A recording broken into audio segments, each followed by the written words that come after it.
পৃথিবীতে সবাই এগিয়ে যাচ্ছে আর আপনি পিছিয়ে পড়ছেন। সবাই অনেক টাকা কামাচ্ছে আর আপনি অন্যদের চাইতে কম টাকা কামাচ্ছেন। কেন এরকম মনে হয়? আজকে সেই বিষয়ে কথা বলবো। চলুন শুরু করা যাক। নিজের জীবনের সাথে অন্যের জীবন মিলিয়ে দেখার এই যে অভ্যাস, এটা আসলে কবে থেকে শুরু হলো? স্কুলে যখন পাশের বেঞ্চের ছেলেটা বেশি নম্বর পেত, তখন থেকেই কি? নাকি বড় হয়ে যখন দেখলেন ক্লাসের যে বন্ধুটা পড়াশোনায় আপনার চেয়ে পিছিয়ে ছিল, সে এখন গাড়ি নিয়ে ঘুরছে আর আপনি এখনো বাসে ঠেলাঠেলি করে অফিসে যাচ্ছেন? এগুলো মনে পড়লেই কি নিজেকে ব্যর্থ মনে হয়? এই তুলনাটা থামে না, কখনো থামেনি। আমরা প্রতিদিন সকালে ঘুম থেকে উঠেই যেন একটা অদৃশ্য দৌড়ে নেমে পড়ি। কে কার আগে বাড়ি কিনলো, কে কার আগে বিয়ে করলো, কে কার আগে প্রমোশন পেল, এই হিসাব কষতে কষতেই দিন শেষ হয়ে যায়।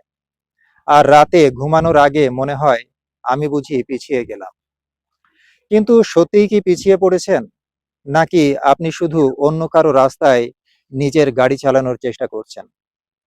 চলুন আজকে এই বিষয়টা নিয়েই একটু গভীরভাবে ভাবি। তুলনা করাটা আসলে মানুষের স্বভাব। এটা বড় ধরনের কোনো দোষ নয়। নিজেকে অন্যের সাথে তুলনা করা এটা কোনো দুর্বলতা না। এটা মানুষের মস্তিষ্কের একটা স্বাভাবিক প্রক্রিয়া। মনোবিজ্ঞানে একে বলা হয় সোশ্যাল কম্পারিজন বা সামাজিক তুলনা। বিজ্ঞানী লিওন ফেস্টিঙ্গার এই তত্ত্বটা দিয়েছিলেন অনেক আগে। তার মতে, মানুষ নিজের অবস্থান বুঝতে চায় আর সেই বোঝার জন্য আশেপাশের মানুষদের সাথে নিজেকে মিলিয়ে দেখে। এটা এক ধরনের মানদণ্ড খোঁজা, যাতে সে বুঝতে পারে সে ঠিক পথে আছে কিনা। তাহলে সমস্যাটা কোথায়? তুলনা করা যদি দোষেরই না হবে, তাহলে তুলনা করতে গিয়ে আমাদের এত কষ্ট হয় কেন? সমস্যা হলো, আগে মানুষ তুলনা করত নিজের পাড়া প্রতিবেশী বা পরিচিত গণ্ডির মধ্যে। এখন আমাদের হাতের মুঠোয় পৃথিবী। ফোনের স্ক্রিন খুললেই দেখা যায় কে বিদেশ ঘুরছে, কে নতুন বাড়ি সাজাচ্ছে, কে সফল ব্যবসায়ী হয়ে গেছে। কিন্তু সফল মানুষটা কত রাত জেগে কাটিয়েছে, সেটা তো আপনি দেখেননি। আপনি তো দেখেননি ওই সফল মানুষটা কতবার ব্যর্থ হয়েছে। ওই সফল মানুষগুলো কত রাত একা একা কেঁদে কাটিয়েছে, সেটা আপনি দেখেননি। কারণ মানুষ তার ব্যর্থতার গল্প মোবাইলে ভিডিও করে রিল বানিয়ে ফেসবুকে দেয় না। মানুষ তার ক্ষণিকের সুখের মুহূর্তগুলো ফেসবুকে দিচ্ছে, আর আপনি আমি সেগুলোর সাথে নিজের জীবনকে তুলনা করে হা হুতাশ করছি। এই যে আমরা মনে করছি এই জীবনে পিছিয়ে আছি, ব্যর্থ হয়ে গেছি, এই সমস্যার মূল কারণ এটাই। আমরা তুলনা করি একজনের ফেসবুক রিলের সাথে নিজের জীবনের ব্যাক স্টেজের। আবার এই যে আমরা ভাবি ৩০ বছর বয়সেও আমি কিছু করতে পারলাম না, অথচ ও তো ২৫ বছর বয়সে সবকিছু করে ফেলেছে।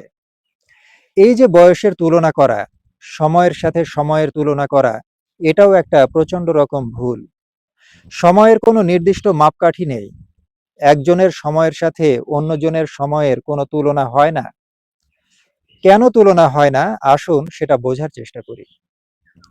একটা আম গাছ আর একটা নারিকেল গাছের কথাই ভাবুন।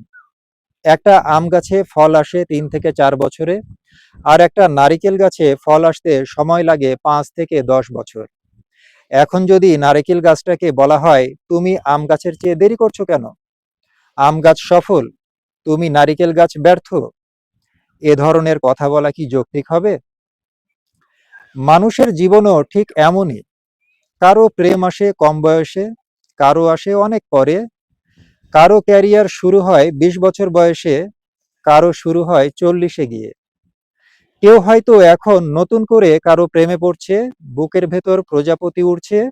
আবার ঠিক তখনই হয়তো তারই কোনো এক বন্ধুর ৫ বছরের প্রেমিকার অন্য কারোর সাথে বিয়ে হয়ে যাচ্ছে। আজকে রাতে কেউ যখন বিবাহ বন্ধনে আবদ্ধ হচ্ছে, ঠিক একই সময় কোনো এক দম্পতি ডিভোর্স পেপারে সাইন করছে। আবার ঠিক একই সময়ে কোনো এক দম্পতির ঘরে ফুটফুটে সন্তানের জন্ম হচ্ছে। ঠিক এই মুহূর্তে যখন কেউ খবর পেল তার চাকরি হয়েছে, ঠিক একই সময়ে কেউ একজন পড়ার টেবিলে মুখ গুজে বসে আছে। পড়ার টেবিলে মুখ গুজে বসে থাকা ছেলেটার হয়তো চাকরি পেতে আরো ২-৩ বছর লেগে যাবে। তার কারণে কি আপনি ছেলেটাকে ব্যর্থ বলবেন? এই যে দুটো জীবনের মধ্যে আমরা সবসময় তুলনা করি, এই দুটো জীবনের মধ্যে কেউ এগিয়ে নেই, আবার কেউ পিছিয়েও নেই। দুজনেই নিজের সময়ে নিজের গতিতে হাঁটছে। দুজনে শুরু করেছে ভিন্ন পরিস্থিতি থেকে। দুজনের চলার রাস্তাটা আলাদা। দুটো আলাদা রাস্তাকে আমরা সবসময় কেন একই সাথে তুলনা করি? এখানে একটা বৈজ্ঞানিক ব্যাপার বলা দরকার। মনোবিজ্ঞানীরা বলেন, ঘন ঘন নিজেকে অন্যের সাথে তুলনা করলে মস্তিষ্কে এক ধরনের দীর্ঘস্থায়ী মানসিক চাপ তৈরি হয়। এই চাপ ধীরে ধীরে আত্মবিশ্বাস কমিয়ে দেয়, নিজের প্রতি অসন্তুষ্টি বাড়িয়ে দেয়। আর সবচেয়ে বড় ক্ষতিটা হয় কোথায় জানেন? আমরা যেটা অর্জন করেছি সেটার মূল্যই ভুলে যাই। ধরুন আপনি অনেক কষ্ট করে একটা চাকরি জোগাড় করলেন, খুশি হওয়ার কথা, তাই না? কিন্তু ফেসবুকে ঢুকেই দেখলেন আপনার বন্ধু আরো বড় পজিশনে জয়েন করেছে। ব্যাস, আপনার নিজের আনন্দ, উৎসব, শান্তি সব হাওয়া হয়ে গেল। আপনিও যেদিন পরে দিনের পর দিন পড়ার টেবিলে মুখ গুজে বসে থেকে একটা চাকরি পেয়েছেন, তার আনন্দটা আপনি ভুলে গেলেন। এটা কি আপনি নিজেই নিজের প্রতি চরম অন্যায় করছেন না? অন্যের বড় পজিশন দেখে আপনার কষ্ট হবে কেন? আপনি একটা চাকরি পেয়েছেন, আপনিও আনন্দ করুন। অন্যজন যে বড় পজিশনে গেছে তার জন্যও মনে আনন্দ রাখুন। তাহলেই তো জীবনটা সহজ হয়ে যায়। তুলনা করে আপনি যখন কষ্ট পাচ্ছেন, তুলনার আসল ক্ষতিটা তখনই হচ্ছে। এটা আমাদের বর্তমানকে উপভোগ করতে দিচ্ছে না। তাহলে কি তুলনা করা একেবারেই খারাপ? এখানে একটা প্রশ্ন উঠতে পারে। তুলনা তো মানুষকে অনুপ্রাণিতও করতে পারে। কেউ যদি দেখে তার বন্ধু পরিশ্রম করে সফল হয়েছে, সেটা তো তাকেও পরিশ্রম করতে উৎসাহ দিতে পারে। তুলনা যদি হয় শেখার জন্য, তাহলে সেটা ভালো। কিন্তু তুলনা যখন হয় নিজেকে ছোট ভাবার জন্য, তখনই সেটা বিষাক্ত হয়ে ওঠে। পার্থক্যটা বুঝতে হবে নিজেকেই। নিজে আয়নার সামনে দাঁড়ান, তারপর নিজেকে প্রশ্ন করুন, এই তুলনা করে আমি কি কিছু শিখছি, অনুপ্রাণিত হচ্ছি, নাকি শুধু নিজেকে দোষ দিচ্ছি? আরেকটা খুব গুরুত্বপূর্ণ বিষয় হলো, জীবন কোনো দৌড় প্রতিযোগিতা না। আপনি পৃথিবীতে এসেছেন অন্য কারো সাথে প্রতিযোগিতা করার জন্য নয়। স্কুলের দৌড় প্রতিযোগিতায় একটা ফিনিশিং লাইন থাকে, যে আগে পৌঁছায় সে জেতে। কিন্তু জীবন তো স্কুলের মাঠ না। এখানে কোনো ফিনিশিং লাইন নেই, কোনো বিচারক নেই যে ঘোষণা দেবে কে জিতলো। তাহলে আমরা কেন এমনভাবে বাঁচি যেন প্রতিদিন কারো না কারোর সাথে প্রতিযোগিতা করছি? আসল ব্যাপারটা হলো, জীবনের লক্ষ্য অন্য কারো আগে পৌঁছানো না।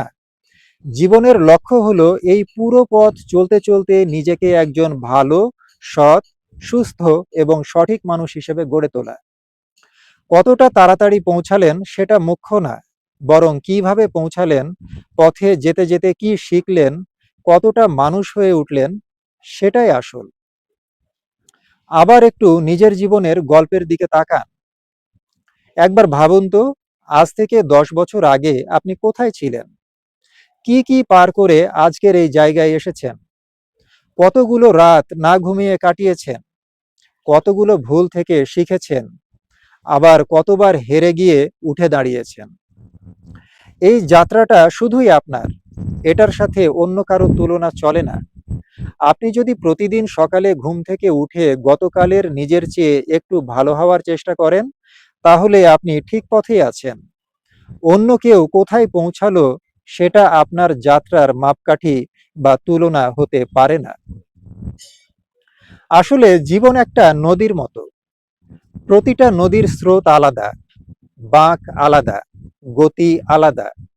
কোনো নদী দ্রুত বয়ে যায়, কোনো নদী ধীরে ধীরে এঁকে বেঁকে চলে। কিন্তু শেষমেশ প্রতিটা নদী তো সাগরে গিয়ে মেশে। আপনার জীবনও তো তাই। আপনার গতি হয়তো অন্যের চেয়ে ধীর বা হয়তো দ্রুত, কিন্তু সেটা কোনো ব্যর্থতা না। এটাই আপনার নিজের পথ। আপনার পথে কেবল আপনিই হাঁটছেন, অন্য কেউ আপনার পথে হাঁটছে না। একইভাবে আপনিও অন্য কারো পথে হাঁটছেন না। তাই পরের বার যখন কারো জীবনের সাথে নিজের জীবন মিলিয়ে নিজেকে ছোট মনে হবে, তখন একটু থামুন। নিজেকে জিজ্ঞেস করুন, আমি কি আজ গতকালের চেয়ে একটু ভালো মানুষ হয়েছি? যদি উত্তর হয় হ্যাঁ, তাহলে আপনি ঠিক পথেই আছেন। বাকিটা শুধু সময়ের অপেক্ষা।